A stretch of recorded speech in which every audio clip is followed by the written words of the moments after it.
Hello student, math magician online class में आपका स्वागत है। और सबसे पहली बात है कि आज मेरे पास एक सवाल है विलोपन विधि का, लुप्तीकरण विधि का।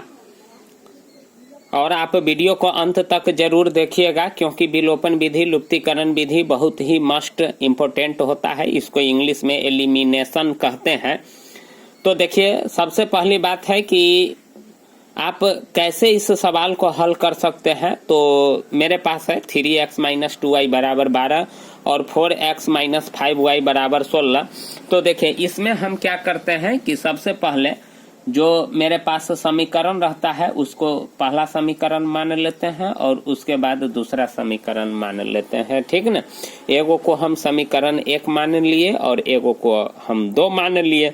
अब हम क्या करते हैं कि इसमें से यानी किसी एक पद को विलुप्त कर देते हैं, यानी लुप्त कर देते हैं, उसको हटा देते हैं। तो हटेगा किस शर्त पर? जब दोनों पद बराबर होता है। तो अगर बराबर नहीं रहता है तो उसमें हम गुना करके बराबर को क्या कर लेते हैं, हटा देते हैं। जैसे देखिए 3x है, 4x है, तो या तो इसको भी 12 कर देंगे, इसको भी 12 कर देंगे। अपने ऊपर सोच समझ करके कुछ काम करना पड़ता है।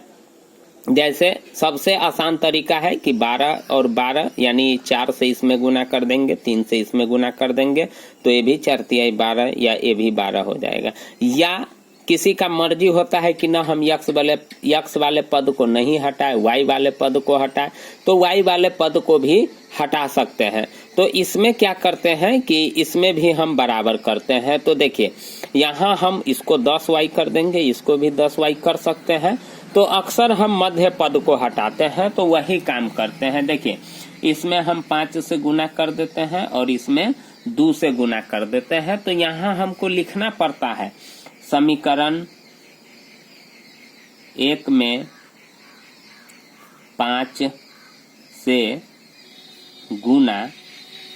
गुना तथा 2 में 2 से गुना कर। अब देखिए, जोड़ने पर लिखे कि घटाने पर लिखे। तो सबसे पहली बात है कि जिस पद को हम हटाते हैं ना, उसके चिन्ह को ठिकाते हैं।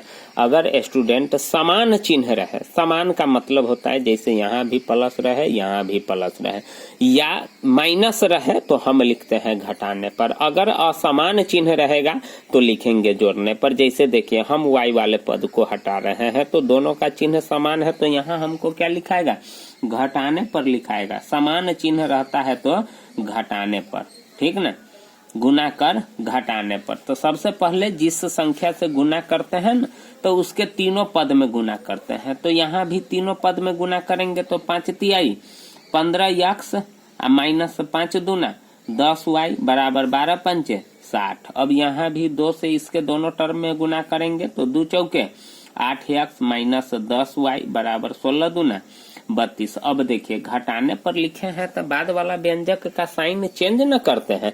आप व्यंजक पर के घटाव बनाए होइएगा तो वहां भी बाद वाला व्यंजक का साइन चेंज किए होइएगा। अगर नहीं आप जानते होइएगा तो आप हमें कमेंट कीजिएगा, हम आपको घटाव का एक वीडियो बना करके अपलोड कर दूंगा।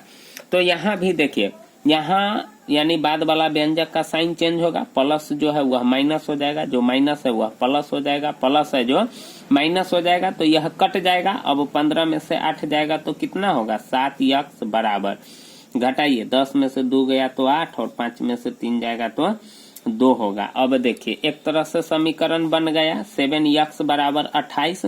अब हम 7 को उधर ले जाते हैं तो इधर गुना है तो उधर जाएगा तो क्या हो जाएगा, भाग हो जाएगा। तो 7 चौक 28, इसीलिए x बराबर कितना आ गया, 4 आ गया। तो x का वैल्यू अब हमको मिल चुका है। अब हम क्या करेंगे कि इस x का जो मान है समीकरण 1 या 2 में पुट कर देंगे, यानी रख देंगे। आपका मर्जी है 1 में रखे तो वहां भी रख सकते हैं, समीकरण 2 में रखे तो वहां भी रख सकते हैं, आपका आंसर वही आएगा। तो अक्सर समीकरण 1 में ही रखते हैं। तो यहाँ लिखते हैं समीकरण 1 में x का मान रखने पर। तो समीकरण 1 कितना है रखने पर, तो समीकरण 1 है 3x - 2y = 12 है, यही ना। तो देखिए जहां यक्स है वहां ना 4 रखेंगे, तो देखिए यहाँ है यक्स तो यहाँ 4 रख देंगे, तो 3 गुने 4 का है कि हम यक्स के जगह पर मान रख रहे हैं तो सिर्फ यक्स के जगह पर न रखाएगा, बाकी सब कुछ तो वही रहेगा। -2y बराबर कितना हो जाएगा 12। अब देखिए 4 तिहाई 12 -2y बराबर 12, एक तरह से समीकरण बन गया। अब 12 को उधर ले जाएंगे तो प्लस है तो क्या हो जाएगा माइनस, तो 12 - 12, ये 12 तो इधर पहले ही से है। अब देखिए -2y बराबर कितना आ गया 0। अब -2 को उधर ले जाएंगे तो गुना है तो क्या हो जाएगा 0 भाग हो जाएगा इधर, बराबर कितना आ गया 0। इसीलिए x बराबर कितना आया 4 और y बराबर कितना आया 0। यही आपका आंसर हुआ स्टूडेंट। तो इस प्रकार से हम विलोपन विधि को हल करते हैं।